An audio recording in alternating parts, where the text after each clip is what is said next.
All right. Hi, this is Michelle Rumschlag, Naturalist, and welcome to Virtual Experiences with the Hancock Park District. It's Friday, so we're hitting the trails. Today you're joining me at Riverbend Recreation Area, and the trail that I'm on is part woods and part field.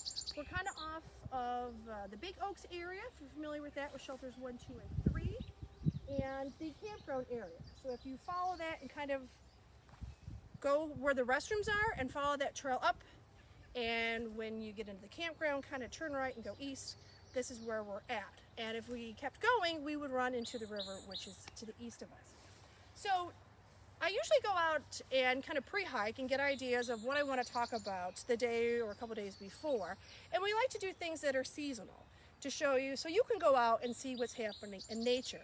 And normally I'm always saying, go to new parks, go visit new trails.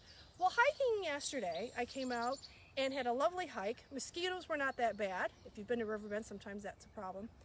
And I just enjoyed seeing I called it embracing the everyday. So most of the migrators of birds are through. Spring wildflowers are done blooming, though we do have some summer ones. And just get out, take that favorite trail you always go on, and maybe really look at it. Do you know all the plants that are there? Do you know all the birds that you're hearing or seeing? And really, kind of make it your own trail, but maybe look at it a little bit closer. So I wanted to point out today just some of the trees that I found along this trail. Maybe you're hearing some of the birds, a lot of bird activity yesterday. So the first tree I wanted to point out is an elm. I believe it's a slippery elm. And if you look at the leaf here, so it's rough. And that's the thing too when you're out, it's okay to touch nature. Watch out for poison ivy and nettles. We don't want you to collect anything, but definitely take a feel. It has a sandpaper kind of feel to it, more on the top than on the bottom. And the edges, we call that doubly serrated, meaning it has teeth and then the teeth have teeth. So that's something that when you're looking up information on elms, that both of them have, both the American and the slippery. So like I said, I believe this is from that is the slippery elm that's there. One of the wildflowers that is out now is actually a native rose, and this is swamp rose. So it's different than the multiflora rose that you might have blooming. Those are more of the white flowers, and as you can see, as we're kind of panning here, we have darker pink to lighter pink. It grows as a bush. You can see this one's getting a little bit taller here. Of course, it has the thorns. And in the fall is when the rose bushes will be producing their fruits. And they're usually a reddish, orangish color. And the fruits are called rose hips. Very high in vitamin C. And it was something that the pioneers would have used, made a tea out of it, and got that natural vitamin C source. Now remember, back in the 1800s, they wouldn't maybe had access to lemons, oranges, things that we eat almost maybe every day now, or would have been very expensive because it would have had to travel from Florida or somewhere else. Imagine that, by horse and wagon. It would have been maybe very expensive to purchase in town. Maybe not a good use of their money, and they would have used that elsewhere. So they would have gotten their vitamin C that way.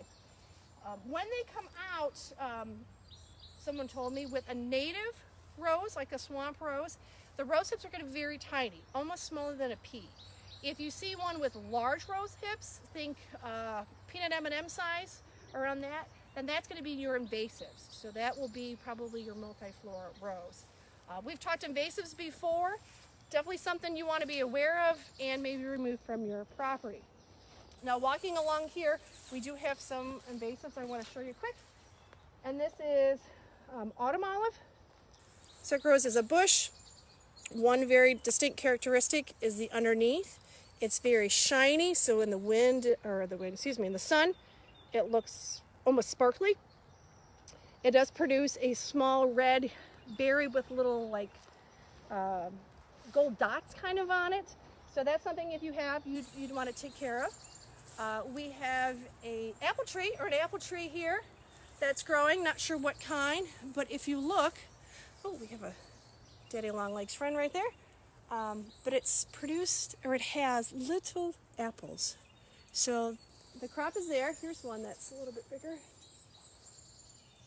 If you see right here. Again, don't eat anything you find in nature unless you know that it's something that's safe. I don't want you to get sick. And even if it is, you eat an apple that's not very ripe, might have some gastric problems afterwards. Another autumn olive or Russian olive sometimes, it's a different one, but it looks similar, that you want to get rid of. And then here's a hickory. And so, here we go. So we've got our hickory here. Again, I was trying to figure out what kind, but I didn't figure that out. I know it's not a shagbark, just because of the bark or a few things. But if we do figure that out, we will post that, what that is. But here is the nut that's growing there.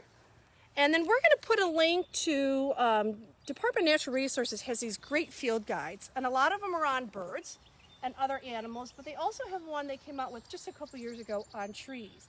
And that's what I was referring to. We'll put a link to it. You can get a hard copy sometimes, or they do have copies online that you can access. It pulls up as a PDF, and you can search to see what kind of trees maybe that you have in your yard.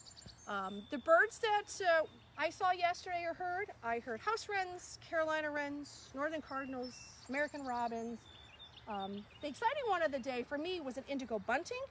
They are a bird that just comes back in the summertime. So while we have our migrators go through and move north, we have our residents, but then we also have ones that come back to breed. And the house wren would be one of those, and same with the bunting. So in the wintertime, we don't see them. They migrate south, either to the southern part of the United States or Mexico or even South America because of the food source. Because they're both eating insects, of course we can't find those in the wintertime, and they have to go elsewhere. So again, encourage you to come out, just take a closer look, get a magnifier, or if you don't have a field guide, I know they have ones online, maybe on your phone you can look at, or even go to the library wherever you live, and you can rent them out that way and try to figure out what's happening maybe on your trail. You could also take pictures, and we get calls to the Park District office all the time to help identify what something is. So if you have a question, you can contact us even on Facebook or that way with something. So a reminder, on Monday we have Discovery Stories at 1 o'clock, so join us then. Thanks for joining us today, and have a great day.